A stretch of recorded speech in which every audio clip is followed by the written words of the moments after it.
ஒரு மேஜிக் பொருளோட நான் இன்னைக்கு உங்களை சந்திக்க வந்திருக்கேன். ரொம்ப நாள் ஆச்சுல்ல நம்ம சந்திச்சு. அதனாலதான் ஒரு மேஜிக், ஒரு ஜீனியோட நான் உங்களை சந்திக்க வந்திருக்கேன். உங்க வாழ்க்கையில நீங்க நினைச்சதெல்லாம் அட்ராக்ட் பண்றதுக்கு நிறைய டெக்னிக்ஸ் இருக்கு. பட் நான் பர்சனலா உங்ககிட்ட பேசியிருந்தேன்னா இந்த டெக்னிக் பத்தி பேசாத நாளே இருந்திருக்காது. இதுதான் அப்படின்னு நேரம் கண்டுபிடிச்சிருப்பீங்க. அதையும் சேர்த்து ரொம்ப அழகான ஒரு டெக்னிக்கை தான் இன்னைக்கு நான் உங்ககிட்ட சொல்லி தர போறேன். உங்க வாழ்க்கையில நீங்க நினைச்ச எல்லா விஷயத்தையும் அட்ராக்ட் பண்றதுக்கு ஒரு பொருள் போதும். அந்த பொருள் என்னன்றத நான் உங்களோட ஷேர் பண்ண போறேன். பட் அதுக்கு முன்னாடி நான் உங்களோட ஃபேவரட் டேரோ கார்ட் ரீடர். நான் ஒரு internationally certified life coach, internationally certified drama healer, NLP coach and practitioner, and நான் உங்க லா ஆஃப் அட்ராக்ஷன் மென்டரும் கூட. சரி, பாத்துட்டீங்களா? நான் எப்பவுமே என்னோட மிரக்கல் கோட்ஸ் எழுதிக்கிட்டே இருப்பேன். இந்த மிரக்கல் கோட் பத்தி இன்னும் உங்களுக்கு தெரியணும்னா கீழே டிஸ்கிரிப்ஷன்ல லிங்க் கொடுக்குறேன், போய் பாருங்க. மிரக்கல் கோட எழுத மறந்துடாதீங்க. நான் என் வாழ்க்கையை மிக சிறப்பாக கொண்டாடி கொண்டிருக்கிறேன். I am celebrating every moment of my life.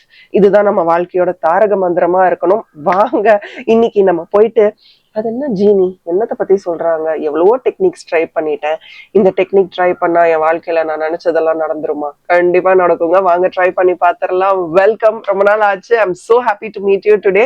நிறைய நல்ல விஷயங்கள் நடக்கட்டும். அதுவும் பௌர்ணமி வரப்போகுது. பியூட்டிஃபுல்லான மாசத்துல இருக்கும், அழகான பௌர்ணமி. ஸோ விடக்கூடாதுங்க. எப்படியாவது இன்னையில இருந்து இதை ஸ்டார்ட் பண்ணி பியூட்டிஃபுல்லான வாழ்க்கையை நம்ம மேனிஃபெஸ்ட் பண்ணலாம். உங்க பேப்பர் பென்னோட நீங்க ரெடியா? நான் ரெடியா இருக்கேன். என்னோட பென், என்னோட நோட்ஸ் எல்லாத்தோடையும் நான் ரெடியா இருக்கேன். அது என்ன டெக்னிக்? உங்ககிட்ட இந்த பிரபஞ்சம் ஒரு ஜீனி. நம்ம அலாடின் அந்த அற்புத விளக்குல பார்த்திருப்பீங்க, ஒரு அழகான விளக்கு இருக்கும். அந்த விளக்க தேய்ச்சா அந்த ஜீனி வந்துட்டு நான் உனக்கு எல்லாத்தையும் கொடுக்குறேன் அப்படின்னு ஒரு ஜீனி வரும். அந்த மாதிரி உங்க வாழ்க்கையில ஒரு ஜீனி வந்தா எப்படி இருக்கும் யோசிச்சு பார்த்திருக்கீங்களா? அந்த ஜீனி தான் யாருன்னு உங்களுக்கு நான் ஷேர் பண்ண போறேன். இந்த ஜீனியை நான் வாழ்க்கையில பயன்படுத்தாதனாலே இல்லை. எஸ், அஃப்கோர்ஸ் என் கூட இணைஞ்சிருந்தீங்கன்னா கிராட்டிடியூட் பத்தி உங்களுக்கு நல்லாவே தெரிஞ்சிருக்கும். டெய்லி நான் கிராட்டிடியூட் சொல்லிட்டு இருக்கேன். நம்ம ஃப்ரீ கிராட்டிடியூட் குரூப்ல இப்ப எவ்வளவு நடந்துகிட்டு இருக்கு தெரியுமா? ஃப்ரீ கிராட்டிடியூட் குரூப்ல இருக்கிற யாரையாவது போய் கேட்டு பாருங்க, எவ்வளவு விஷயங்கள் இப்ப பண்ணிக்கிட்டு இருக்கோம். பெட் டைம் ஸ்டோரிஸ்ல இருந்து, கோட்ஸ் ஆஃப் த டேல இருந்து, அஃபர்மேஷன்ஸ்ல இருந்து, 111 மெசேஜஸ்ல இருந்து, ஐ கான் டெல் யூ. 3வது வருடத்துக்குள்ள நாங்க என்டர் ஆகி எவ்வளவு விஷயங்கள் பண்றோம். இந்த ஆகஸ்ட்ல இருந்து 3வது வருடத்துக்குள்ள நாங்க வந்துட்டோம். ஒரு நாள் கூட மிஸ் பண்ணாம நன்றி செலுத்திக்கிட்டே இருக்கோம். ரெப்படேஷன்ஸும் இல்ல. என்னோட டீம் மெம்பர்ஸ், குரூப் மெம்பர்ஸ் எல்லாரும் எனக்கு ஹெல்ப் பண்ணிக்கிட்டு இருக்காங்க. தினமும் ஒரு ரெப்படேஷனே இல்லாம தினமும் ஒரு விஷயத்துக்கு நன்றி சொல்றோம். அப்போ இவ்வளவு நாளுக்கு நன்றி சொல்லியிருக்கோம்னா அட்லீஸ்ட் ஒரு 700 800 நன்றிகள் சொல்லியிருக்க மாட்டோமா? யோசிச்சு பாருங்க. அப்போ ஒரு விஷயத்த நினைச்சு என் வாழ்க்கையில எதுவுமே நடக்கலன்னு சொல்லிட்டு இருக்கிற நமக்கு எவ்வளவு விஷயங்களுக்கு நன்றி சொல்லாம நம்ம உட்கார்ந்துட்டு இருக்கோம். எவ்வளவு மிஸ் பண்ணிருக்கீங்கன்னு யோசிச்சு பாருங்க. சரி, அது ஒரு புறம். பட் கிராட்டிடியூட் தான் முதல் விஷயம். அதை தாண்டி வேற எதுவுமே கிடையாது லா ஆஃப் அட்ராக்ஷன்ல. பட் எனக்கு ரொம்ப ரொம்ப பிடிச்ச விஷயம், நீங்க என்கிட்ட பர்சனலா ஒரு டேரோ ரீடிங் எடுத்திருந்தாலும், இல்ல ஒரு லா ஆஃப் அட்ராக்ஷனுக்காக ஒரு கவுன்சிலிங் வந்திருந்தாலும், ட்ராமா ஹீலிங்காக வந்திருந்தாலும், எதுனாலும் நான் இதை சொல்லியிருப்பேன். என்னன்னு கேக்குறீங்களா? Scripting technique. அது என்ன ஸ்கிரிப்டிங் டெக்னிக் அப்படின்னு கேட்டீங்கன்னா, ஏற்கனவே ஸ்கிரிப்டிங் பண்றவர்களுக்கு இதை பத்தி தெரிஞ்சிருக்கும். பண்ணாதவர்களுக்கு இப்ப நான் அதை பத்தி ஷேர் பண்ண போறேன். பட் ஏதோ ஜீனின்னு சொன்னீங்களே, அது என்ன? ஜீனின்றது இங்க உங்களுக்கு உங்க வாழ்க்கையை உங்ககிட்ட மேஜிக்கலா கொண்டு வரக்கூடிய ஒரு டூல். என்ன டூல்? ஒரு பேப்பர், ஒரு பென். ஆமாங்க, ஒரு பேப்பர், ஒரு பெண்ணை வச்சு உங்க வாழ்க்கையை மாத்த முடியுமா? கண்டிப்பா முடியும். ஏன், எப்படி அப்படின்றத நான் உங்களோட ஷேர் பண்றேன். அது என்ன, ஒரு பேப்பர் பென் வச்சா நம்ம வாழ்க்கை மாறிடுமா? அப்ப இந்த உலகத்துல இருக்கிற எல்லாருமே ஒரு பேப்பர் அண்ட் பென் வச்சுக்கிட்டா அவங்க வாழ்க்கை மாறிடுமேனா? ஏன் நடக்கிறது இல்ல? ஓகே, நான் உங்களுக்கு சொல்றேன். ஸ்கிரிப்டிங் டெக்னிக்கை பத்தி ஃபர்ஸ்ட் நம்ம பாத்திரலாம். அதுக்கப்புறம் நான் உங்களுக்கு ஒரு கதை சொல்றேன். ஏன் அவங்களுக்கு, அந்த பொண்ணுக்கு அந்த ஸ்கிரிப்டிங் டெக்னிக் வேலையே செய்யல அப்படின்றதையும் நான் ஷேர் பண்றேன். உங்க பேப்பர் பென் எடுத்துக்கோங்க, கவனமா கேட்டுக்கோங்க. இந்த வீடியோவை ரெகுலரா பார்க்க முடியும் அப்படின்றவங்க கேளுங்க. இல்ல நான் நோட்ஸ் எடுத்துக்கிட்டா எனக்கு பெட்டரா இருக்கும்னா grab your paper and pen. Nothing like writing. நம்ம எழுத எழுத நிறைய விஷயங்கள் நமக்கு ஞாபகம் வரும். ஓகே, ரெடியா? சரி, ஃபர்ஸ்ட் உங்க வாழ்க்கையில நீங்க அட்ராக்ட் பண்ணணும்னு நினைக்கிற விஷயங்களை உங்களால அட்ராக்ட் பண்ண முடியும். எஸ், இப்போ ஒரு கடன் இருக்குன்னு வச்சுக்கோங்களேன். நான் இங்க லா ஆஃப் அட்ராக்ஷன் ப்ராக்டிஸ் பண்ணிட்டு இருக்கலாம். பட் அவன் என் வீட்டு கதவை வந்து தட்டும் போது எனக்கு எவ்வளவு கஷ்டமா இருக்கும். அவங்க கிட்ட நம்ம போய் சொல்ல முடியுமா, நான் லா ஆஃப் அட்ராக்ஷன் ப்ராக்டிஸ் பண்ணிட்டு இருக்கேன், இன்னும் ஒரு வருஷத்துல உங்க பணத்தை நான் திரும்பி கொடுத்துருவேன்னு சொல்ல முடியுமா? எப்பவுமே தெரிஞ்சுக்கோங்க, லா ஆஃப் அட்ராக்ஷன் அப்படின்றது அந்த நொடிக்கான ஒரு ரெமெடி கிடையாது. அத ஒரு வே ஆஃப் லைஃப், வாழ்க்கையில அதுவும் ஒரு அங்கமா நம்ம பிராக்டிஸ் பண்ண ஆரம்பிச்சிட்டோம்னா இந்த கடைசி நிமிஷ பிரச்சனைகளை நம்ம ஹேண்டில் பண்ண வேண்டியதே இருக்காது. லைஃப் அப்படியே பியூட்டிஃபுல்லா கால் ஆட்டிட்டு அப்படியே வானத்தை பார்த்துட்டு நம்ம என்ஜாய் பண்ணி ரிஜாய்ஸ் பண்ற மாதிரியான வாழ்க்கை நமக்கு அமையும். இந்த நொடி இந்த நிமிஷம் வேணும் அப்படின்றதுக்கு சத்தம் மட்டும்தான் கேட்கும். லா ஆஃப் அட்ராக்ஷனை உங்க வாழ்க்கையில ஒரு அங்கமா எடுத்துக்கோங்க. நம்ம வாழ்க்கையில நம்ம அட்ராக்ட் பண்ணணும்னு நினைக்கிற விஷயங்கள் எதுவாலாம் இருக்கும்? நல்ல உறவா இருக்கலாம், நல்ல ஒரு கெரியர், நல்ல ஒரு வேலையா இருக்கலாம், நல்ல பண வசதியா இருக்கலாம், நல்ல ஒரு வீடா இருக்கலாம், நல்ல ஆரோக்கியம், நல்லா தூங்கணுங்க, நல்ல சாப்பாடு கிடைக்கணும். இப்படி நிறைய விஷயங்களை நம்ம மேனிஃபெஸ்ட் பண்ணிக்கிட்டே இருப்போம். நிறைய விஷயங்களை நம்ம இன்டென்ஷனலா அட்ராக்ட் பண்ணணும்னு நினைச்சுக்கிட்டே இருப்போம். ஆனா ஏன் முதல்ல நம்மளால அதை அட்ராக்ட் பண்ண முடியலன்னு என்னைக்காவது யோசிச்சிருக்கீங்களா? முதல்ல நம்மளுடைய லிமிட்டிங் பிலீஃப்ஸ். என்னால அந்த அளவுக்கு சம்பாதிக்க முடியுமா? அவங்க உறவு எவ்வளவு அழகா இருக்கு, அந்த மாதிரியான உறவை என்னால ஈர்க்கவே முடியாதா? இங்க என்னோட டோனை கவனிச்சிங்களா? நம்ம ஒரு இமோஷனை கிரியேட் பண்ணுறோம். எனக்கு இல்ல, என்னால முடியாது, எனக்கெல்லாம் இது அமையுமா? அப்போ நமக்கே நமக்கான ஸ்டாண்டர்டை நம்ம செட் பண்ணிக்கிறோம். அதுதான் நம்ம ஸ்டாண்டர்டா நம்ம அசியூம் பண்ண ஆரம்பிச்சிட்டோம். ஏன் நம்ம இந்த மாதிரி நினைக்க ஆரம்பிச்சிட்டோம்னா, சின்ன வயசுல நீங்க உனக்கு என்னவாகணும் அப்படின்னு யாராவது கேட்டிருந்தா, நான் ஒரு பெரிய ஐஏஎஸ் ஆஃபீஸர் ஆகணும்னு நினைச்சிருப்பீங்க.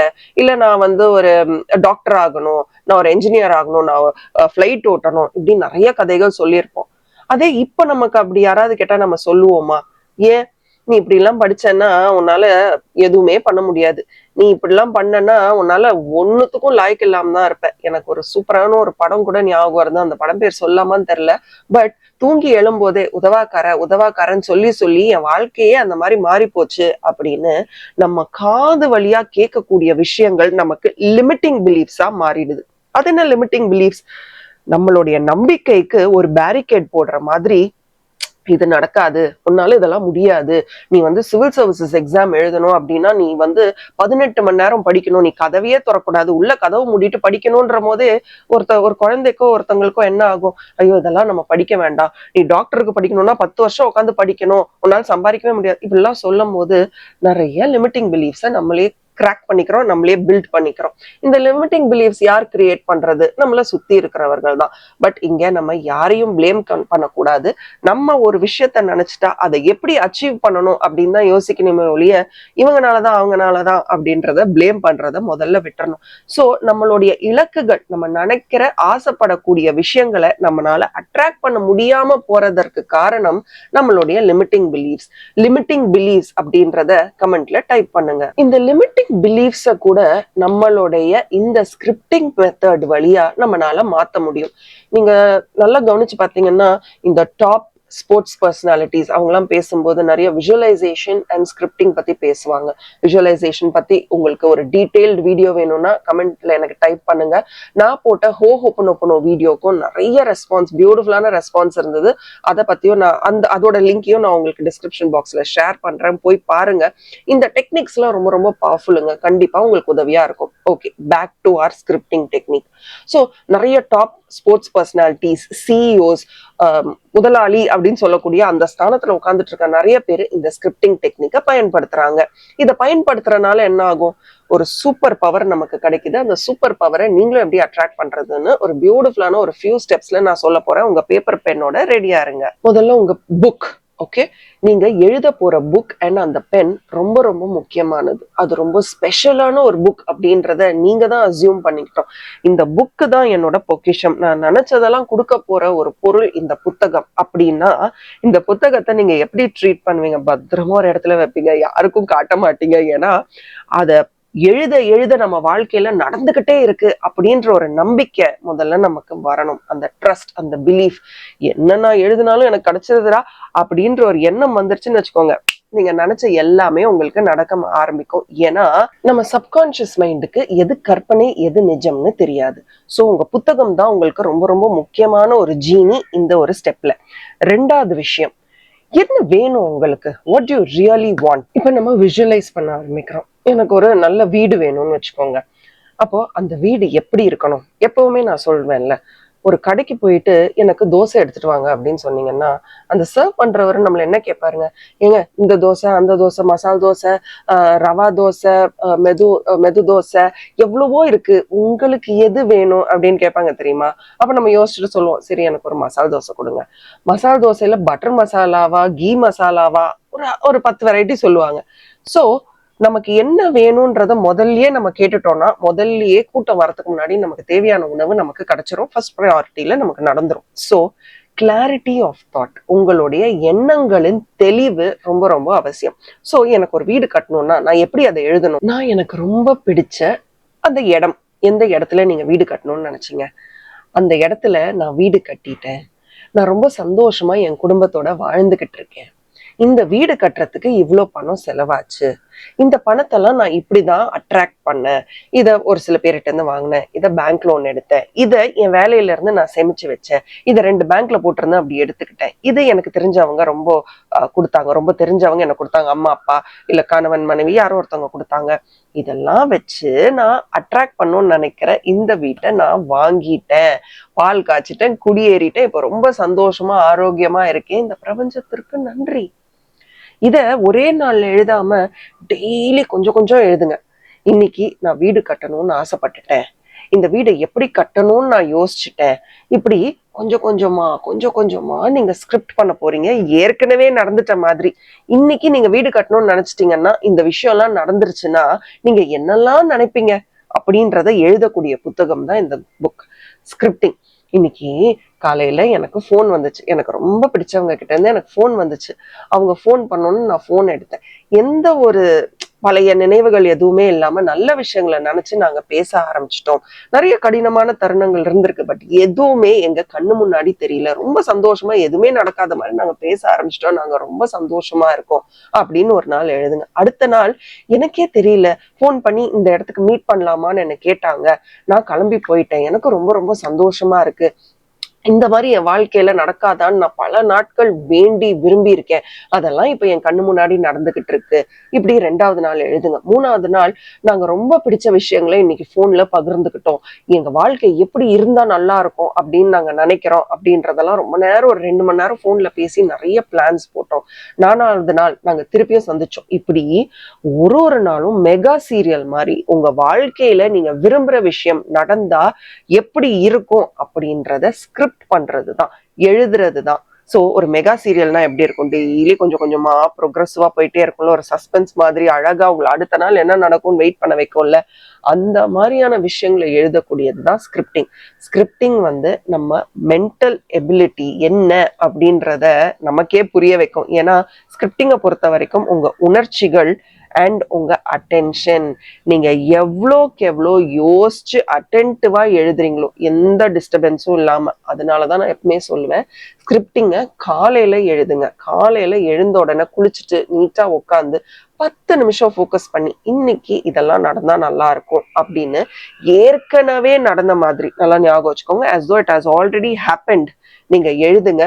கண்டிப்பா உங்களுக்கு ஒரு சக்சஸ் கிடைக்கும். அப்ப 3வதா நம்ம என்ன செய்ய போறோம், நன்றி செலுத்த போறோம். இதெல்லாம் எனக்கு நடந்ததற்கு நன்றி. எவ்வளோ பேர்ட்ஸ் சர்ப் பண்ற சத்தம் கேட்குது இல்ல உங்களுக்கு, அப்ப எவ்வளோ பாசிட்டிவ் வைப்ஸ் இருக்கு பாருங்க. சோ உங்களுக்கு இந்த வீடியோவை நீங்க பாக்குறீங்கன்னா, இந்த உலகத்துல பல கோடி மக்கள் இருக்காங்கங்க, எல்லாராலையும் இந்த வீடியோவை பார்க்க முடியுமா, இல்ல. அப்போ நீங்க இந்த வீடியோவை பாக்குறீங்கன்னா you are the chosen one, and இவ்வளோ பாசிட்டிவான ஒரு வைப்ஸ்ல கண்டிப்பா இந்த டெக்னிக்கை நீங்க ட்ரை பண்ணுங்க. இந்த விஷயம் ஏற்கனவே நடந்த மாதிரி நன்றி சொல்ல ஆரம்பிங்க. நன்றி நன்றி நன்றி நன்றி. நீங்க எவ்வளோ நன்றி சொல்றீங்களோ அவ்வளோக்கு அவ்வளோ பியூட்டிஃபுல்லா உங்க வாழ்க்கை மாறும்ன்றத நீங்க மறந்துடாதீங்க. இதெல்லாம் ஒரு பக்கம். அடுத்ததான் நீங்க செய்ய வேண்டியது, இந்த விஷயம் நிஜமாவே நடந்துருச்சுன்னா, நடந்துரும், நடக்க போற பட்சத்துல அது எப்படி இருக்கும், என்ன விதமான ஒரு மைண்ட் செட்டை உங்களுக்கு கிரியேட் பண்ணும் யோசிச்சு பாருங்க. நீங்க அப்ப என்ன மாதிரியான ட்ரெஸ் போட்டிருப்பீங்க, இல்ல அந்த புது வீட்டுக்கே நீங்க போறீங்கன்னு வச்சுக்கோங்க, இல்ல உங்களுக்கு பிடிச்ச வேலை வாய்ப்பு கிடைச்சிருச்சு, நினைச்ச பணம் கிடைச்சிருச்சு, வீடு கிடைச்சிருச்சு, எதுனாலும் அன்னைக்கு நீங்க என்ன ட்ரெஸ் போட்டிருப்பீங்க, முதல் நாள் என்ன மாதிரியான அட்டையர்ல இருப்பீங்க, என்ன எப்படி உங்க பாடி லாங்குவேஜ் இருக்கும், என்ன பேசுவீங்க, முதல்ல அந்த வீட்டுக்குள்ள போகும்போதோ இல்ல உங்களுக்கு ரொம்ப பிடிச்சவங்களை நீங்க ரொம்ப நாள் கழிச்சு பார்க்கும் போதும் எப்படி இருக்கும், பாடா சாதிஷ்டண்டா அப்படின்னு தோணும்ல, அந்த எமோஷனை கொண்டு வாங்க. என்ன சத்தம் எல்லாம் கேட்கும், என்ன மாதிரி நீங்க ஃபீல் பண்ணுவீங்க, உங்க பாடி டெம்பரேச்சர் எப்படி இருக்கும், இது எல்லாத்தையும் ஃபீல் பண்றது ரொம்ப ரொம்ப பெரிய விஷயம். இதை ட்ரை பண்ணி பாருங்க. ஓகே, இதெல்லாம் தாண்டி உங்ககிட்ட நான் முதல்லயே சொல்லியிருந்தேன், ஒருத்தங்க இந்த டெக்னிக்கை ட்ரை பண்ணாங்க, ஆனா அவங்களுக்கு நடக்காம போனதற்கு காரணம் என்ன? அந்த பொண்ணுகிட்ட அவங்க என்கிட்ட கவுன்சிலிங் வந்திருந்தாங்க. லா ஆஃப் அட்ராக்ஷன் எனக்கு வேணும், எனக்கு தெரியணும், நான் இந்த விஷயத்துக்கு லா ஆஃப் அட்ராக்ஷன் ட்ரை பண்ணணும்னா நான் என்னெல்லாம் பண்ணணும். ஸோ நாங்க 2 பேரும் அழகா ஒரு சார்ட் அவுட் எல்லாம் பண்ணோம். அப்போ அவங்க 1 வாரம் கழிச்சு என்கிட்ட வந்து, என்னங்க நான் நினைச்சது வந்து ஒரு ஸ்டெப்பு கூட நடக்கலையே, என்னவா இருக்கும் அப்படின்னு என்ன கேட்டாங்க. நான் சொன்னேன், ஒரு டிவைன் டைமிங்னு இருக்கு, நம்ம பிளான் பண்றது ஒரு டைம் இருக்கு, பட் கண்டிப்பா இது நடந்திருக்குமே, நீங்க வெறித்தனமா இருக்கீங்களே இது நடக்கணும்னு, ஏன் நடக்கல, சரி யோசிச்சு பார்ப்போம் அப்படின்னு 2 பேரும் நீங்க என்னெல்லாம் பண்ணீங்க. அப்போ அவங்க காலையில இருந்து அதை எப்படி பண்றாங்க, இவ்வளவு நாள் எப்படி பண்ணிக்கிட்டு இருக்காங்கன்னு எனக்கு ஒரு ரொட்டீன் கொடுக்குறாங்க. அந்த ரொட்டீனை பார்க்கும் போதுதான் ஒரு சின்ன ஒரு மாற்றம் நாங்க அதுல கிரியேட் பண்ணோம். அது பல்பான் மொமெண்டா இருந்தது. சோ அவங்க என்ன பண்ணுவாங்க, காலையில எழுந்து குளிச்சுட்டு ஒரு 10 நிமிஷம், இதுக்காகவே சீக்கிரம் எழுந்துப்பாங்க அவங்க, உட்காந்து அழகா உட்காந்து எழுதுவாங்க, இது இன்னைக்கு என் வாழ்க்கையில நடந்தது. அதாவது அவங்க ரிலேஷன்ஷிப் அட்ராக்ட் பண்ணணும்னு நினைச்சாங்க, அந்த உறவை ஈர்க்கிறதுக்கு இன்னைக்கு என்னெல்லாம் நடந்தது அப்படின்ற மாதிரி அவங்க எழுதுவாங்க. டெய்லி எழுதுவாங்க, இன்னைக்கு நான் அவங்க கிட்ட பேசினேன், அவங்க கிட்ட இருந்து மெசேஜ் வந்துச்சு. இன்ஃபேக்ட் அவங்க நோ கான்டாக்ட் ஜோன்ல இருந்தாங்க. ஸோ இன்னைக்கு அவங்க பேசினாங்க, நாங்க ரொம்ப சந்தோஷமா வெளில போனோம், நாங்க கதையெல்லாம் பேசணும், இந்த கடைக்கு போய் சாப்பிட்டோம், இதுதான் எங்க ஃபேவரட் கடை, நாங்க திரும்பி வரும்போது எங்க ஃபேவரட் பாட்டு கேட்டோம். இந்த மாதிரி மெகா சீரியல் மாதிரி டெய்லி எழுதிக்கிட்டு இருந்தாங்க. இதெல்லாம் கரெக்டா எழுதுனாங்க. 1 வார கதையை நான் படிக்கிறேன். அப்புறம் எங்களுக்கு தோணுச்சு, இவங்க அதோட எழுதிட்டு நான் லெட் கோன்னு சொல்லிட்டேன். ஏன்னா கிராட்டிடியூட் சொல்லிடுறோம், அதுக்கப்புறம் இது நடக்குதுன்னு நினைச்சிடுறோம், 5 புலங்களை பயன்படுத்திட்டு 5வதா லெட் கோ. இதை நினைக்கவே கூடாது, எந்த ஒரு லிமிட்டிங் பிலீஃபும் வச்சுக்காம இது கண்டிப்பா நடந்துருச்சுடா என் வாழ்க்கையில அப்படின்னு நினைச்சு நம்ம பாட்டுக்கு நம்ம வேலையை பார்க்க ஆரம்பிச்சிரோம்னு சொல்லிட்டு ஒரு விஷயத்த அவங்க மறந்துட்டாங்க. நான் கொடுத்த ஸ்கெட்யூல்ல அது இருக்கு, ஆனா அவங்க மறந்துட்டாங்க. என்னன்னா, நைட்டு தூங்குறதுக்கு முன்னாடி அந்த புத்தகத்தை ஒரு தடவை எடுத்து வாசிச்சிருங்க. அந்த வாசிக்கிறத மட்டும் மிஸ் பண்ணிட்டாங்க. சரி, இவங்கதான் லெட் கோன்னு சொல்லிட்டாங்களே, நினைச்ச காலைல மட்டும் எதனா போதும் அப்படின்னு நினைச்சிட்டாங்க. நைட்டு அதை படிச்சுட்டு தூங்கும் போது அது ஒரு நல்ல ஃபீல் கொடுக்கும். இன்ஃபேக்ட் ரொம்ப ஒரு 4 வருஷத்துக்கு முன்னாடி பில்லோ மேனிஃபெஸ்டேஷன் டெக்னிக்னே நான் போட்டிருப்பேன், அந்த வீடியோ நான் லிங்க் பண்றேன், போய் பாருங்க. அந்த பில்லோ மேனிஃபெஸ்டேஷன் டெக்னிக்லயும் நான் இதுதான் சொன்னேன். நான் இதை தான் ஏற்கனவே சொல்றேன், லா ஆஃப் அட்ராக்ஷன் வந்து நான் இன்னைக்கு பண்ணேன், நேத்து பண்ணேன், முந்தா நேத்து பண்ணேன் அப்படின்னு கிடையாது. It's a way of life. எப்படி ஒரு சில விஷயங்கள் வந்து நம்ம வாழ்க்கையில ஒரு அங்கமா இருக்கும், அந்த மாதிரி இது way of life. So night படிச்சுட்டு நீங்க பாட்டுக்கு தூங்குங்க, வர கனவுகள் கூட அதை நோக்கி இருக்கும். அப்போ உங்க எனர்ஜி எப்படி இருக்கும் பாருங்க. நடக்குதோ இல்லையோ, நான் என் வாழ்க்கையை பிளான் பண்ணிட்டேன் இப்படிதான் இருக்கணும்ட்டு. சோ அவங்க பண்ண ஒரே தப்பு இல்ல, அது ஒரு லேர்னிங் தான், நைட்டு படிச்சுட்டு தூங்குங்க அப்படின்னு. சோ இன்னையில இருந்து நீங்களும் உங்களுக்கு பிடித்த விஷயங்கள், உங்க வாழ்க்கையில இது இருந்தா நல்லா இருக்கும், என் வாழ்க்கை இன்னும் சிறப்பா இருக்கும் நீங்க நினைக்கக்கூடிய விஷயங்களுக்கு மேனிஃபெஸ்ட் பண்றதுக்கு முதல்ல நீங்க பயன்படுத்த வேண்டியது கிராட்டிடியூட். 2வது ஸ்கிரிப்டிங். உங்களுக்கு விஷுவலைசேஷன் பத்தி ரொம்ப தெளிவான வீடியோ வேணும்னா கீழே விஷுவலைசேஷன் அப்படின்னு டைப் பண்ணுங்க. நீங்களும் ஸ்கிரிப்டிங் டெக்னிக் ட்ரை பண்ணியிருக்கீங்களா? ஏன் ஸ்கிரிப்டிங் டெக்னிக் உங்களுக்கு ஒர்க் அவுட் ஆகல? நான் சொன்ன டெக்னிக்ஸ்ல எதை நீங்க ஃபாலோ பண்ணலன்றதையும் எனக்கு கமெண்ட்ல சொல்லுங்க. என்ன மாதிரியான வீடியோஸ் நம்ம சேனல்ல வேணும்ன்றதையும் எனக்கு சொல்லுங்க. I am signing off from you. Thank you and bye from R. And as always, keep smiling. உங்களுக்கு பர்சனல் டாரோ ரீடிங்ஸ் வேணும்னா உங்களுக்கு என்ன பண்ணணும்னு தெரியும், ஸ்கிரீன்ல தெரியுற வாட்ஸ்அப் நம்பருக்கு எனக்கு மெசேஜ் பண்ணுங்க. அண்ட் புதிய புதிய கோர்சஸ் உங்களை தேடி வந்துகிட்டே இருக்கு. ஆமா, வர ஆகஸ்ட் 15ஆம் தேதி நம்ம ரொம்ப பியூட்டிஃபுல்லான law of attraction workshop start பண்ண போறோம். ஸோ வாங்க, வந்து ஜாயின் பண்ணுங்க. அதுக்கான டீடைல்ஸ் அடுத்த வீடியோல உங்களுக்காக காத்துட்டு இருக்கு. என்னோட YouTube community poster, WhatsApp status, இல்லைன்னா இன்ஸ்டாகிராம் ஸ்டோரிஸ் எல்லாத்தையும் செக் பண்ணிக்கிட்டே இருங்க. பியூட்டிஃபுல்லான கோர்ஸ் உங்களுக்காக வந்துகிட்டு இருக்கு. Thank you and bye from R. And as always, keep smiling.